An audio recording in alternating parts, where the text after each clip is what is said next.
Hi guys, Nubkeks here, and I'm super excited to bring you my first ever look at the very first Overwatch map that is being brought to Heroes of the Storm. And as you can see, it is of course the fan favorite Hanamura, sort of adapted to Heroes of the Storm and how it works.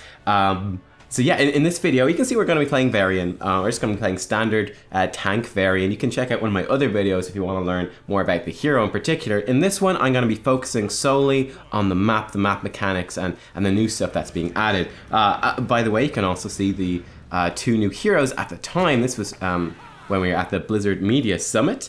So you guys already know about Cassia, and there you can see to the right, there's Genji as well. So he is the new Overwatch hero that is going to be joining the game alongside this map. I'm going to have a video up on Genji today as well, so stay tuned for that. Should be coming up real soon after this one, but he's very, very exciting, and he's basically the same as he is in Overwatch. In other words, a super mobile ninja who's very adept at kind of finishing foes off, and just hard to lock down and deal with. That's kind of part of why I picked Varian as well. I kind of thought, well, we've got Taunt, right? We can lock down this Genji fella who should be really mobile. That should work, right? We'll see how it pans out over the course of this game.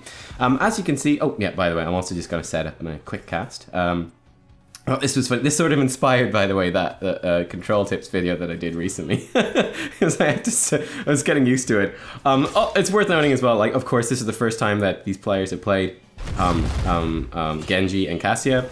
I mean, for me, you might enjoy knowing that, like, this was a completely different, it's not at home, this was at the Media Summit, so it's a completely different PC with a different keyboard and layout, a different mouse.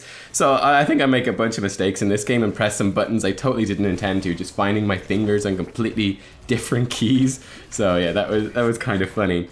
But yeah, this is a 2-lane map, as you can see, and as you can also see, there is kind of a Towers of Doom style core health. There's 7 HP per core. You cannot attack the core directly. Now, unlike Towers of Doom, there are still forts and keeps. One thing I actually don't remember is when you destroy a keep, if there are catapults that spawn. We must actually keep an eye out for that over the course of these games. I mean, there's just so much new stuff for us to cover. Bear in mind, we saw all of the whole new heroes. Basically everything in Heroes of Storm 2.0 was revealed to us at this one time, right? So we got to see like all of the loadouts, all of the loot, all that sort of stuff. Genji and Cassia, there's so much stuff.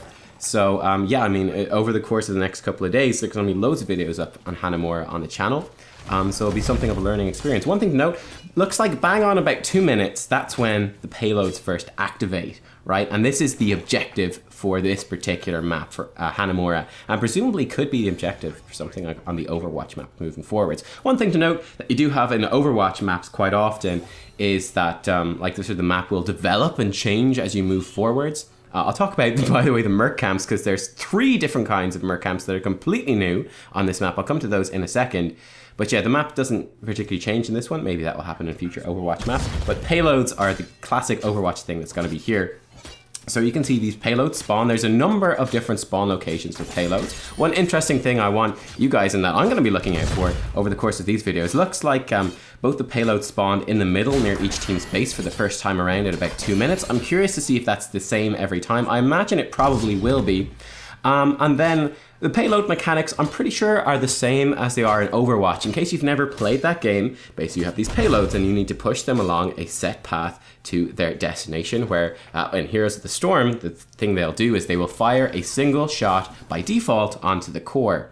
Now, in order to move the payloads, you can see the enemy team's payload there. Actually, I'm kind of going to contest that one while my teammates push our one to the south in. So I went up to try to stop, I think was it Cassia? No, it was Vala was up there. Tried to stop her pushing that one in, and it's now moving backwards. So in order to move a payload, you need to have an allied hero within its radius. One allied hero, and you'll see a little marker above the payload, opening the score screen there by accident, fat fingering the keys, nice. One hero will move it at slow speed. 2 heroes will move it at a moderate speed, and then 3 heroes will move it very, very quickly indeed. Now you can see if you leave the payload unattended for a little while, the payload will actually start to retreat back along its path. And there you go, you can see we secured the payload, it sort of turns into a cannon, boom, fires a shot on the core, and that's 1 HP off the enemy's core, and you need to land 7 of these to win the game here. One thing to note I say 7 of these, roughly speaking, because if you see on the bottom right below the mini-map, okay, you can see there's ×1 and ×1 for the shots that we're going to fire. Now, in order to earn more shots for your payload, what you do is you destroy enemy forts, okay? So we destroy one of the enemy forts, our next payload will have an extra shot that it can fire.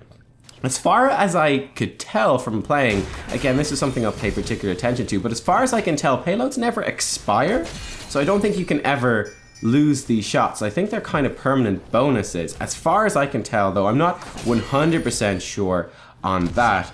But yeah, so destroying forts, actually pushing them down, has a big bonus. Unlike Towers of Doom, let's say, for example, which is somewhat similar in terms of the core health mechanics, you know, where you kind of trade ownership of the towers. That doesn't happen in this. Forts are permanently destroyed. Another thing I can't remember or didn't notice is whether catapults start spawning once you destroy, you know, the keeps, the furthermost forts. I'm not sure if they do.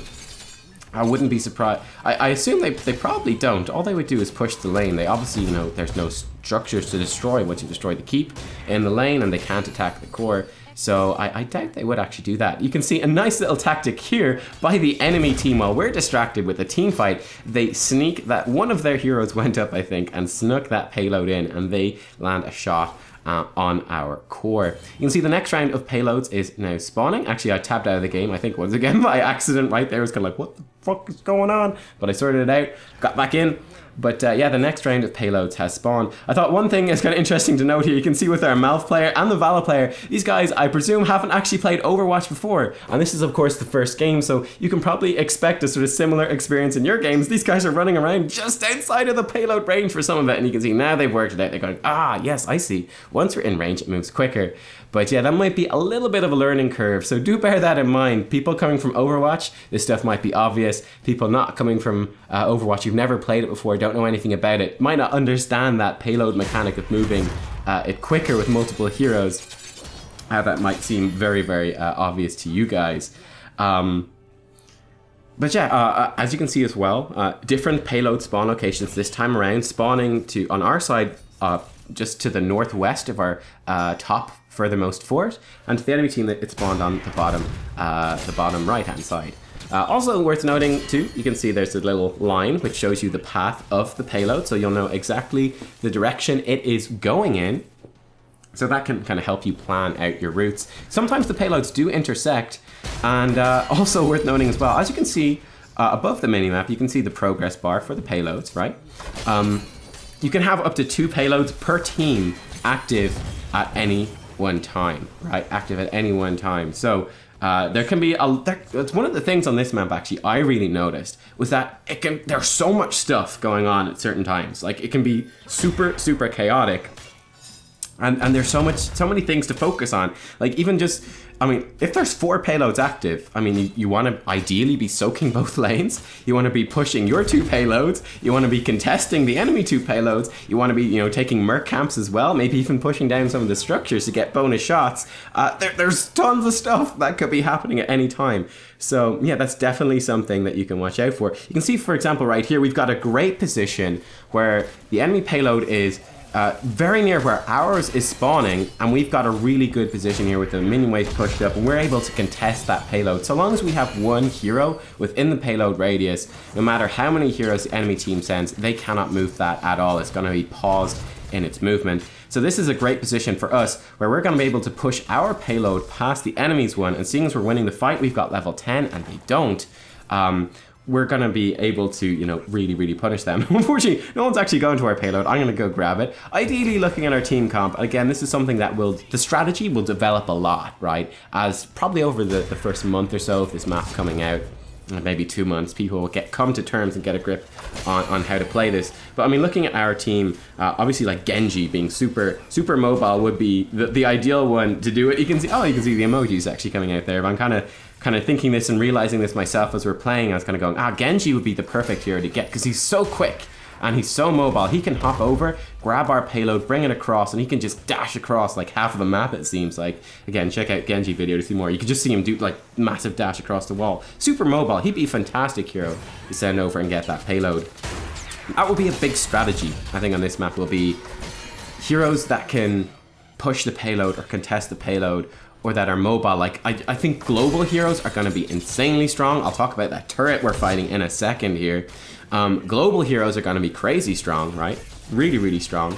A couple of things we discovered. Lost Vikings. Each Viking counts as a hero. So, I mean, the Lost Vikings by themselves can push a payload as 3. It's kind of nuts. And like, they could obviously be insanely strong on this map. For example, you can see right now we're all fighting over bottom. Top lane is completely neglected. Our payload is completely neglected. You can imagine with 2 extra bodies to spread around the place and push those payloads and soak XP, the Vikings being super effective. We also discovered, I was playing a game with Kendrick and he busted out Rexar. And we discovered in that particular game that Rexar and Misha actually count as a hero each. So Rexar can push a payload, in theory, twice as fast as any other given hero, which is obviously a fantastic thing to be able to do.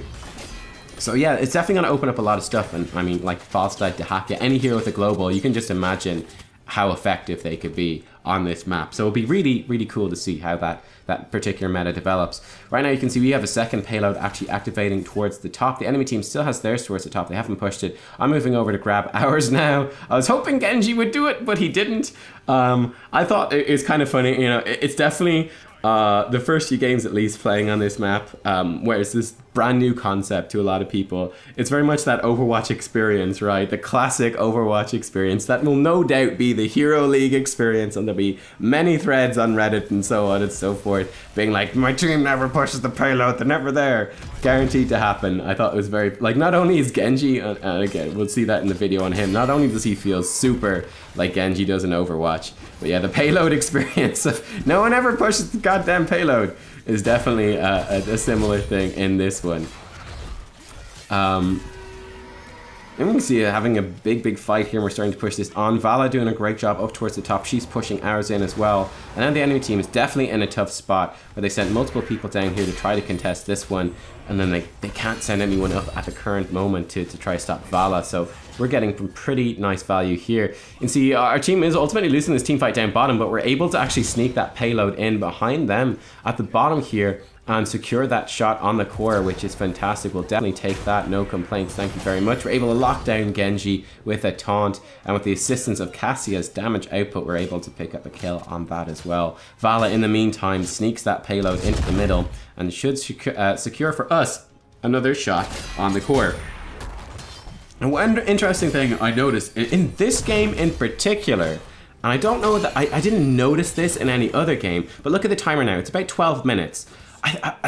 It was a really long time. I wanted to note specifically this. It was a really long time before we got another payload on this map. I'm not sure why. Is it because we're 2 ahead?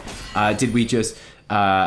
I guess we took so long to escort that bottom one in, and then Vala actually escorted that top one pretty damn quickly. Like, did that have some effect on why it took so long for us to get another payload? How does that work exactly? But I think it was a good like 2 or 3 minutes before we get another payload. We'll see exactly what happens here. You can see Genji busting out the Dragon Blade heroic and some shurikens then at the end to secure a whole bunch of kills.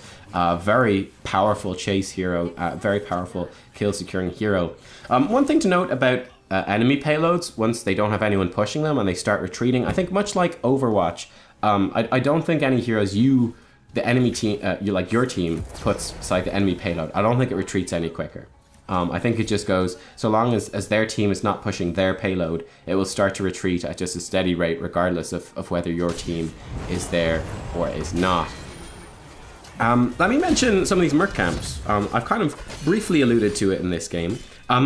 There's also a very cool and very unique boss that you might see us run past in this game. I can tell you for a fact that we do the boss in the Uther video, which should be coming up again real soon. So if you want to see the boss in action, do check out the Uther video. But yeah, there's a brand new boss and 3 brand new types of Merc Camp in this as well. So, first things first, we've got the... I forget what they're called, but they're like these 3 dudes in suits. They look a bit funky. They're the 2 siege camps in sort of the middle of the map. There you go, on the right-hand side of the screen. We just caught a quick glimpse of them. They're pretty easy to kill. They're pretty weak. They don't seem to do anything too fancy at all. And when you kill them, all the Merc camps on this map, the 3 non-boss Merc camps, they drop, you can see the enemy payload, by the way, brought all the way back to its starting position, and then it just pauses there, not being moved. But the three Merc, they all drop a different power up. You can see Vala's actually doing ours at the moment.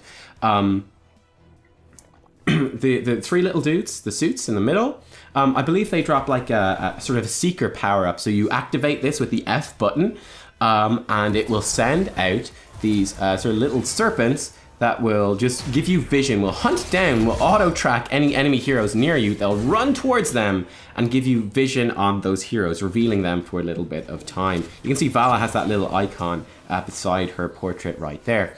So it's a pretty useful thing to grab, to be honest. It's pretty cool.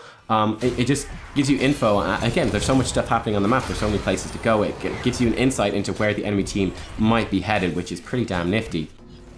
As you can see to the right hand side as well, we have the boss. Like I mentioned before, Uther video should be the one where we actually fight that boss. He's got a couple of cool abilities. He did this big purple AoE, kind of donut shaped around him, which does a fair whack of damage, I think, to people standing inside of it. He can also, you might have glimpsed it, grab one of your heroes that's, well, grabs any hero that's nearby, pulls them into him and gorges them, much like a Stitch's gorge that lasts for 5 seconds. So that's a big aspect of playing against that boss. I also don't think I mentioned, but you see these like little disco balls above our head. That's a bug with the taunt animations, and that will all be sorted by the next when the time the patch comes live. But yeah, it was just an error with the new system, the social wheel, right? And all the stuff they're working with, the sprays, with the voice lines, with the taunts, all that sort of stuff. So yeah, that's what's going on there. In case you're wondering, the video's gotten, I'm sorry, at the moment this has gotten a little bit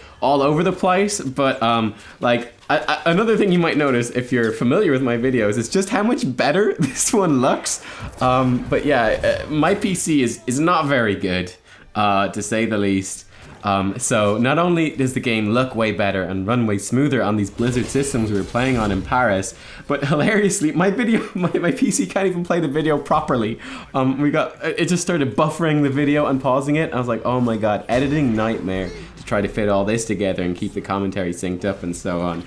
But yeah, I think I have it like working now, and hopefully it'll be relatively seamless, but my train of thought will not be perfectly seamless. I think I was talking about Merc Camps, right? So there's the two other Merc Camps. You have the Bruiser Camps, which are both located, as you can see in the minimap, near to each team's base. I think the Bruiser Camp is one big dude, and he's like this big, strong dude that you gotta bust down, and he just seems like he's strong, he's tanky.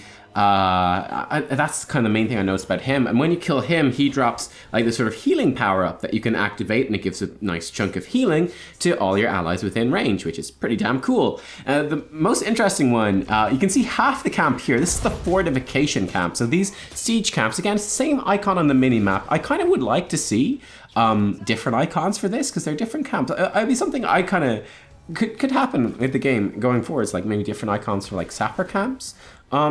Or like even different icons for Diablo maps. I don't know if that's necessary, but certainly on this map where, you know, you've got 2 different types of siege camps, or like haunted mines with different types of siege camps, it might be kind of nice to differentiate a bit more. I don't know. But yeah, you got the Fortification Camp. Now this is normally, there's a turret there, and also like a engineer. And kind of interesting thing about this camp is if you fight the turret first, which does the most damage, the engineer will repair that turret. So when we went to take the enemy's Fortification Camp this time around, you could see that they had already killed the engineer. So it made it very easy for us to take the camp. When you take that camp, you get, well, a turret, which is pretty damn cool. And you can place this down. It lasts for quite a long time, and it does a little bit of damage, but it's still some extra consistent zone control. The cool thing about this turret, I don't remember if I do it in this video, but you can actually place the turret on top of the payload, kind of like a tribute to the old, was it like Bastion tactics of having a Bastion on top of the payload, which I think is kind of funny. But yeah, you can place it on top of the payload, and actually it will stick on top of that payload. It will travel with the payload and just shoot everything that the payload comes nearby, which is, it's pretty cool. So there could definitely be some strategies. I mean, as you can see, if you look at our payload, which we are not moving at the moment, but up there to the top left, that actually goes right past our Fortification Camp. So that could definitely be, you know, a strategy to playing this map optimally, which might be something you want to will probably be learning within, let's say, a month or two, again, of this game, of the map coming live on the servers, when we start to get a good hold on what the meta should actually look like. Might be grabbing the Fortification Camp as you move past with your payload and sticking a turret on top of it, or alternatively, when you know there's not going to be a payload going by there, actually going and you know, grabbing it and bringing it across. So that could be kind of interesting. Yeah, you see I'm kind of channeling it here. There's a little bit of a cast time, and there you go. We got this turret on the payload, and you see it lasts quite a long time. And yeah, this is just going to just start shooting stuff as we go by, which is kind of awesome. We're doing a fair whack of damage here to the Cassia. We're going to be able to chase her down with the Banner of Stormwind as well, and hopefully secure that kill. In the meantime, you can see that payload I was escorting has started to retreat back to where it came from. So we're going to go grab that and push it through. Conveniently enough now, actually this payload with the turret on top of it will start us helping us to push this wave out, which is kind of nice, and get some XP from that lane, get us to level 20. And you can see I was doing a little bit of a zoom in there onto the enemy caster minion, because it's actually like Zenyatta from here, from Overwatch, which I think is a cool little touch. Just the visuals of this map, I have to say, are really fantastic. Things really do look great. So yeah, very happy to see that. So yeah, you can see as we're pushing this in, whenever we step outside the radius of this, the payload stops moving. We step back inside, and there it goes again. So yeah, still 2 HP on the enemy core. This will be one shot. And then if we take out, I think we do at one stage like destroy an enemy fort in this game, and then the payload fires 2 shots. Obviously at this stage now it doesn't actually matter, because, well, this one is fired a shot on core. They only have 2 HP left. We have 4 HP left. This is looking very good for us so far indeed, though. Much like Towers of Doom, there's a lot of potential on this map. And you can see actually the full Fortification Camp. There's the engineer guy. He's being nice. There's a lot of potential for comebacks, right? There's a lot of potential for comebacks here on this particular map, where you just, like, if you have a late game comp, you hit that late game power spike and you just maintain map control, you could potentially just completely zone enemy heroes out and take basically complete control, which is pretty cool. You can see, by the way, like little banners dropping down when we take a Merc Camp, or secure a payload, or destroy a fort, anything like that. So that's the new Heroes 2.0 system. You can see I'm laying down this turret here. So this one's not on the payload. This is just thrown on the ground. They seem to have a decent enough amount of HP. We'll get a better feel for that again when we're playing with the proper organized team compositions and so on. But yeah, I mean, it seems like a pretty useful thing for a little bit of extra zone control, a little bit of extra damage, absorb some skill shots, and just make it difficult for the enemy team to play around. You can see, there we go. The enemy fort did go down. You can see there's a little banner on it, which is kind of cool. I'm not sure who owns that one. It's just the default one. But yeah, down on the bottom right below the minimap, well, hey, we've got 2 shots on our next payload. It doesn't matter right now because, like I said, enemy team has 1 core HP, but you could imagine that being a very significant thing, which could lead to a really big comeback, a really big turnaround, where you suddenly get a whole bunch of shots on core. So you definitely need to be keeping an eye on that. Like I said, I don't think there's a way to like nullify or remove that. I don't think they expire at any time or anything like that, as far as I could tell. But yeah, I mean, like, definitely, like, taking out like a fort and then pushing in a payload could be the thing. You know, let's say they've got 2 HP left on core. You really have to watch out that it's not a 2-shot payload that's pushing in, for example. I mean, I suppose you could have it be a whole bunch of shots if you wipe the enemy team, destroy a bunch of their forts, and then escort your thing in. This stage, I was looking for, trying to work out what the hotkey was for the social wheel, so I could bring that up and start spamming some voice lines and stuff, and some sprays. I didn't know what it was, so I felt like victory was impending here. This surely must be our victory. Trying to escort this in. These 2 are trying to contest it, but at this stage, once it arrives, there you go, see the 2 shots firing off. Once it turns into a turret, it appears to be too late to contest it at that point. Failing to type GG team. Not quite mastering the keyboard. But yeah, there you go. That was the end of our first game on Hanamura. So initial impressions for me, it seems like a really cool map. I think it looks awesome. The new payload mechanic, very cool, adds a different feel of strategy to it, and definitely feels very similar to the Overwatch idea. Of course, different from Overwatch, you have multiple payloads going at the same time. I think visually the map is stunning. You know, the new boss is really cool. We got the 3 new Merc types, And then they drop these 3 different power-ups. Again, you've got the sort of vision seekers that hunt down enemy heroes, give you vision on them. You've got the healing power-up, and then you've got the turret power-up, which you can place on top of the payload, which is really, really cool. Always nice as well to see a new 2-lane map. I had very, very positive impressions of it. I think it looks great, and I'm very excited to try to get to play this one in Hero League. I think it's a great addition for the first Overwatch map. There's going to be tons of Hanamura content, like I said, coming out in the channel. So yeah, don't go anywhere. Subscribe if you haven't already and check that stuff out. Just to mention again, we're going to have Genji coming up real soon. We're going to have the Uther rework, a bit of a preview of that, like an early build, which should still hopefully give some insight into that.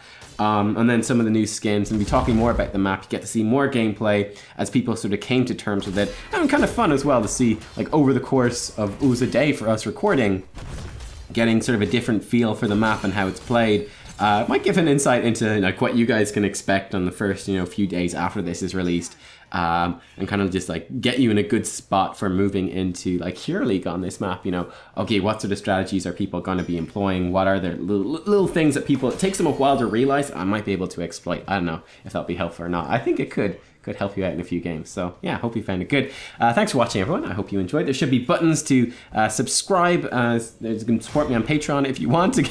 I'll be putting that money towards buying a new PC pretty soon, so that'll be something to look forward to. If you did find a big, actually curious to know, let me know in the comments if you found a big difference like visually. I'm not sure how it will translate into like the YouTube compresses videos a bit, right? So that they can be streamed and viewed quite easily by people, right? So it's not going to be as good a quality video as what I'm watching here on my PC, the raw file. But yeah, I'm really curious to see what you guys think of this video. Does it look much better? But I'm going to be working towards building a new PC. So yeah, that's something that you can support me on, or give me tips on what I should be looking to build, stuff like that. I'll probably do more videos on that like in the future when I'm at that point. And yeah, there you go, guys. I hope you enjoyed. Give it a thumbs up if you did, and I can't wait to bring you even more stuff from the Heroes 2.0 beta coming up real soon. Thanks for watching. Bye-bye.